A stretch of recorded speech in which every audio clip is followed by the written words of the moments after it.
Hello, everybody. George Affleck here, along with Mike Wilson, the Campaign University team. And today we're going to talk about how to leverage demographics to build your winning election campaign. Mike's going to walk us through some real life scenarios. We have one area in the US that we like to focus on, but a lot of the stuff that we will talk about that you will hear from Mike today can be used in any market you happen to be running in, any area you happen to be running in. It's the same process that you need to go through. And it's really a question of data and yourself. You need to figure out what the data looks like. And then you have to think about yourself and how you fit in to that picture and how you can win using data and your own background and history. So take it away, Mike. Let's get through this today. I think it's going to be a really interesting episode. Yeah, thanks, George. And we're going to build an actual plan along with a workbook that will show you step by step how to go all the way through your election. So today is before you even start. First thing to look at if you're thinking about running is how do you look at the place where you want to run, whether it's federal, state, district, or county, or municipal, and decide should I run or not, and a little bit of how you do that analysis coming in for the first time. So that's what we're going to look at today. It's the first course, the first step you want to take when you're running for office. One thing I'll say on all the steps, it's really easy when you get into politics and you're around all the pundits and the staff you hire and everyone has an opinion to not go through the steps. But what I've seen, whether working at the federal level in the US or state level or municipal, the politicians that do the steps, that actually do the work, they're the ones that make it. A lot of times there's a star candidate or someone who thinks, oh, I can just win without actually doing what it takes to win. And we see them fall flat all the time. And I'm sure you guys all have stories of people that do that. So we really want to emphasize, do the work, take the steps. And today's is actually quite an important step and one of my favorite because I'm a data guy at heart. And also for George, he's a message guy who's won elections, is how to just look where you're running and see what is the path to victory. So we're going to look at leveraging demographics to win. All right. So as George says, we like to focus on the Nevada 6th district. Since we've started training and have had various clients, this district has changed not only in geography, but in the people running. And we're looking at it right now going into an election. So you're coming at this district, you want to run for state senate in Nevada, you want to know what it takes to win this district. The first thing you want to look at is where's the district, who lives there, what are they like, what do they care about, how does that fit with me? And that's really what we're going to look at today. Any thoughts on that, George? Yeah, as you mentioned, Mike, how does it fit with you is such a key part of this. That is a great place to start. But then you want to make sure that you connect yourself to this information that you're collecting. It's funny though, Mike, that the fact that it's changed, the borders have changed. It's like just goes to show you, though, you always have to be doing your research as the boundaries change, whether it's gerrymandering or whatever it might be. I've seen areas where the recent change, this one market, this area is completely transformed in who's going to win the next election. And it's very interesting to see how the opportunity it creates for the right person and the right party and the loss it causes for another party just because they took away one little corner of an area. It's fascinating. If the person does the right thing for that community, has the right message, has the right party, winning should be no problem. That's right. So the first thing we like to do is dive in and look at the actual politics. There's a couple of jokes we tell a lot in the Campaign University. A lot of people run for an office, let's say mayor or council, like you were on, George, and they've never actually figured out what a day in the life of a council member is, or what is a meeting like, or how do you vote on, how many hours does it take, what do you get paid, all that stuff. We highly recommend when you're first going for a spot that you really think you want, look at the person who's in that spot now, or the people, if it's a council. In the Nevada 6, we have a Democrat incumbent right now. She's been there since 2016. She's really strong on healthcare, women's issues, very well known, hard worker. She's been there for a long time, but one also on razor thin margins and doesn't have a huge public presence or persona. She really sticks to those blue blood Democrat issues, voting with the party all the time. So nothing kind of out of the ordinary with her.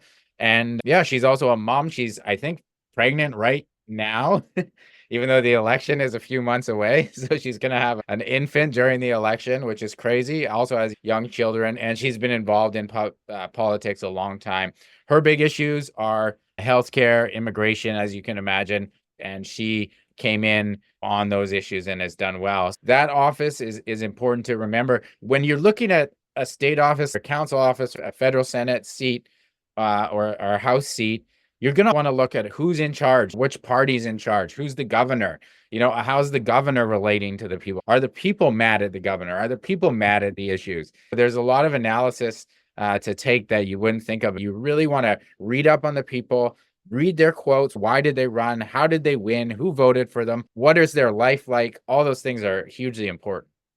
Razor sharp wins are never good when you win by a small margin, because you will be relying on your reputation while you're in office. So this is a huge problem for a lot of people. Some people are really great at running for office and terrible in office, like just can't resonate with the media, aren't able to get those clips that they need. And sometimes it's the opposite. You're terrible at running, but when you're in office, you're great. Seldom you're both, because retail politics in running for office is a big part of it. Once you're in office, if you're kind of a nerd, you can get into that, but it's hard to get exposure and get known. If this candidate's not done her job while in office to keep her profile high, that makes it a real challenge and a real opportunity for the person running against her. That's right. You mentioned a huge thing, George, on razor thin. In this particular district, razor thin is an understatement. So I think we're talking just over 600 votes, which is crazy. You can imagine how much a campaign matters, how much advertising matters, how much get out the vote matters in a margin as thin as just over 600 votes. And this was in a more Democrat, there may be a more Republican wave coming this time in Nevada by the looks of things right now. Nobody knows. So this is a very vulnerable candidate and a winnable seat. If you're analyzing your area and maybe the margin's not so big, that doesn't mean that you shouldn't run. Maybe you can close the gap and get a name for yourself. Maybe despite a large margin last time, things have shifted so much. People are so upset that there's a way that you can still win. So don't think you need a razor sharp margin to actually switch things. If you're coming as a Republican right now, this is a winnable seat. Rising tide, Mike, was the other thing, right? So you have all these things when you've got that razor thin margin, but if the tide is rising for the party you're in, that takes you a long way potentially in helping you win, but not always as far as, when you're that thin. But if you're a Democrat or Republican in the States in this situation, it's hard to say which tide is rising right now with either party. It's very interesting times at the time of this recording, which is a few months before the election. Independent voters, George, which is another thing Right. that you're going to have to weigh as you look at this. That's a big change since the last election, really analyzing these numbers. We also highly recommend not just looking at the last election, but going back through historical elections. Go back 20 years, 30 years, 40 years. Look at how the voting patterns have changed. What issues have popped up? How did people dramatically shift from one party to another? Learning about those old elections is incredibly valuable for you. If it's 600 votes that are that sort of mushy middle, like, or 500 people, you need, if you can figure out where they are, which Mike's going to get into, where they live, what zip code, what postal code in Canada, you target those people, that mushy middle, like independents, I guess we call them. But they're just people that go back and forth, or they vote for another party that's not mainstream. But they're there for you. You just got to figure out how to reach them and get them out to vote for you.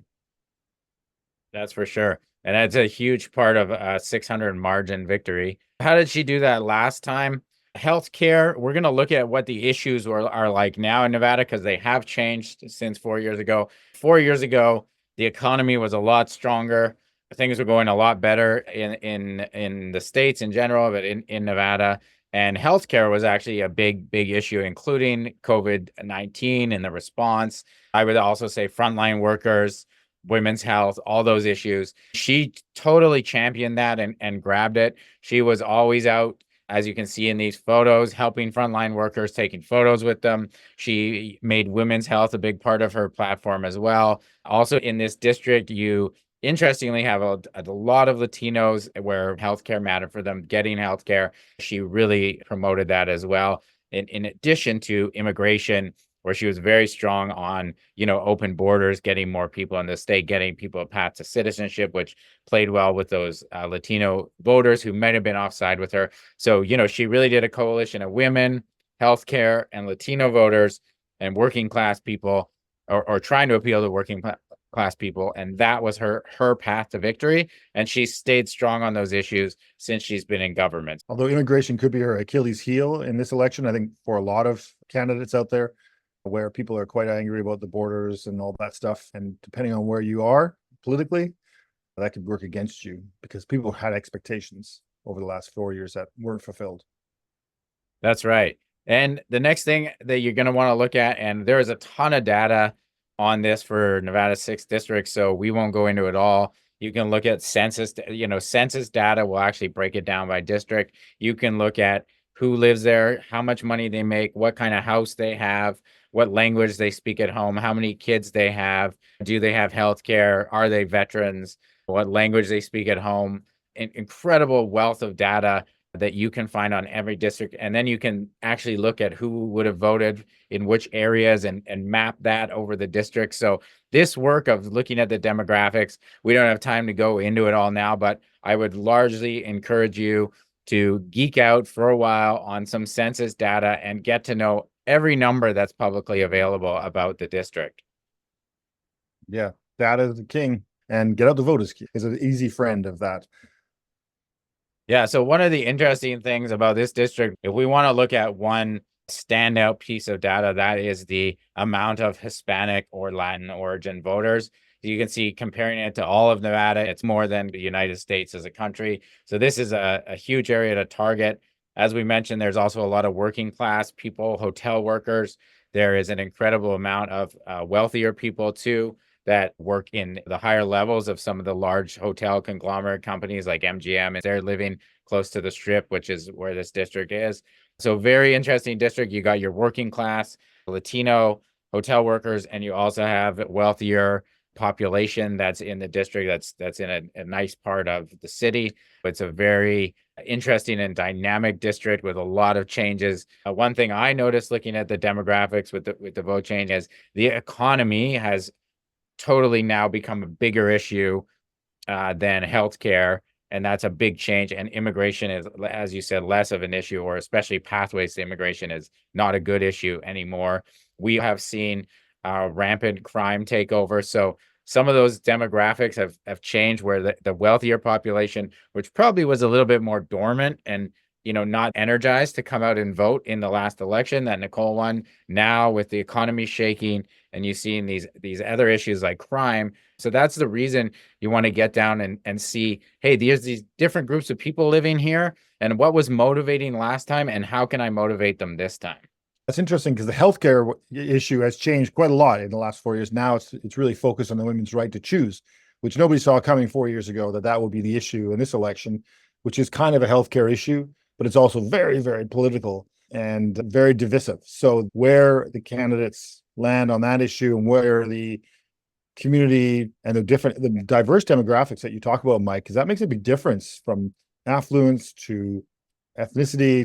These things make a big difference on where you stand on any issue, and certainly on the right to choose. It'll be interesting to see how that pans out. Stick around for some of our later trainings on issues in management. We'll show you how to either utilize those hot button political issues or have a smart statement on those hot button issues that can pivot you back to your core message to create a path for victory. So stick around for the other trainings, but these are the kind of things you're starting to think about, even though they'll come up in future trainings. When you're looking at the demographics, when you're looking at the issues that matter, these are all the sort of wheels in your head that should start to turn.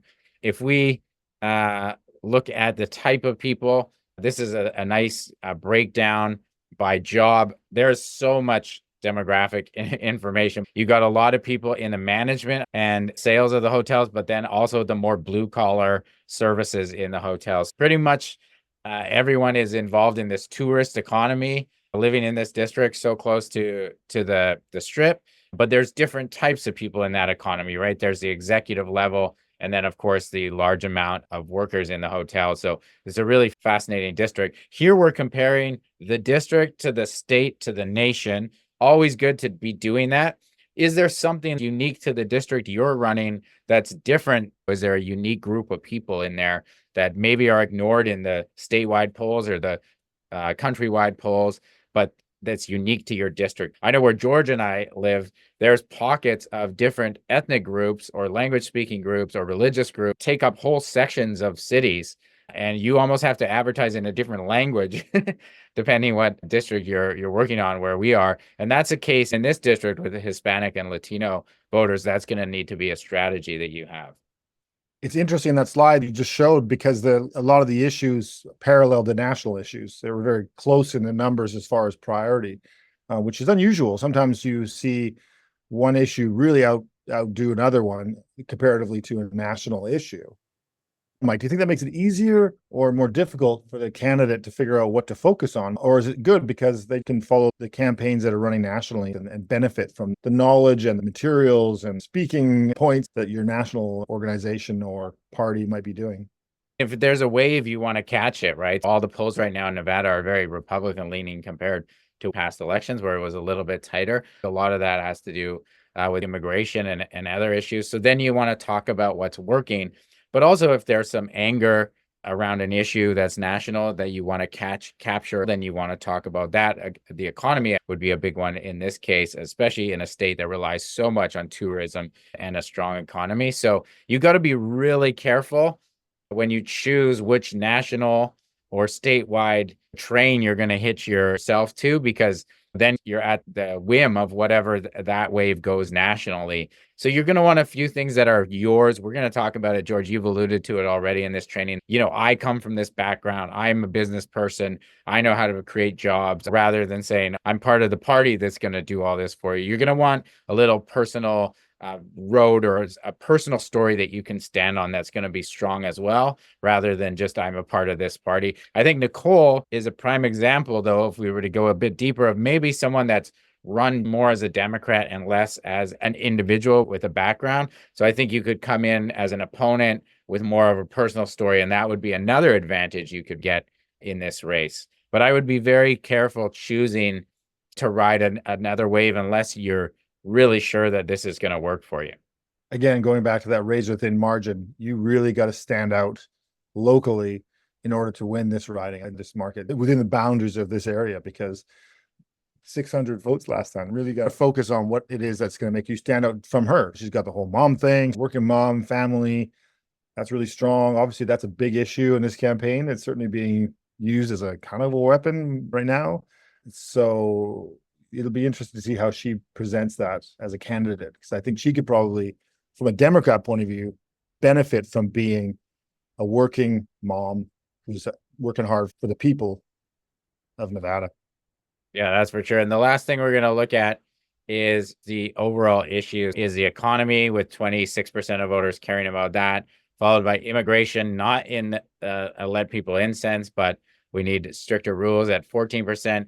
Education has come out of nowhere at 14%. There was a lot of controversies about some controversial things, let me say, that were done in the high schools in this district that parents were not happy with during the last 4 years. So that's shot up out of nowhere. Crime has come out, and housing affordability, and healthcare has actually slipped right down. So a huge change in what the top issue. And we always talk about the pocketbook issues. Like here, you're seeing the economy or the ability to get by as shot to the top of the list when it wasn't there before. And we get into this in other training. How do you message yourself? What does your own background help when it's those kinds of specific things? In the case of education, it's not university education. We're talking high school, elementary school education, which for the incumbent is perfect on one level, because she could argue she understands this. She's a mom. She's got kids in the system. But then you would also say, hey, well, wait a minute. You've been in office for the last 4 years, and this is becoming a big issue for us. Why haven't you done anything while you're in office? So she's going to have a real challenge. If that's a big issue during election time, where does she stand on that? If I was her opponent, I would go after her on that education one. I would say, look, she's been here for 4 years. This issue is something that we all care about in Nevada. And your incumbent has dropped the ball. I have a solution for that as the person going against this incumbent. Therefore, vote for me. And 600 votes, 600 parents angry about the education system is all that person needs to beat the incumbent. And same thing on crime. You could get 1,000, 2,000 people that they've never voted before. They're independent, but they are worried about the safety of their neighborhood. And that's going to fall on her record over the last 4 years. Vulnerable there. Obviously, the economy, same thing. So you can see as you start to do this work and you start to look at who she is and what she stands for, what her strengths and weaknesses are, what the governor's strengths and weaknesses, the statewide party strengths and weaknesses, you can start to put together the wheels turning on your path to victory, which we're actually going to talk about in the next training. In the workbook on this, when you're in the course, it's the workbook down to the side. You'll see a bunch of questions you can actually go through and answer, and then an action checklist that you can do to get yourself ready. Each training we have has this workbook that goes with it. It's actually a hugely valuable tool. You can take it into your campaign, make sure you've done everything. So take the time to think about those action steps and the questions for the area where you want to run. Really hope you've enjoyed this training. I'm sure now all of you are going to be watching to see who won Nevada's 6th state Senate district. We'll continue to torture Nevada for the next couple of months up to election day, going through all of this. Mike's favorite area to look at, and especially when that razor thin margin. So thanks, Mike. That's really interesting. If you have any questions, feel free to put comments below. We're really interested to hear from all of you. Thanks, everybody. Tune in next time, and we'll see you then.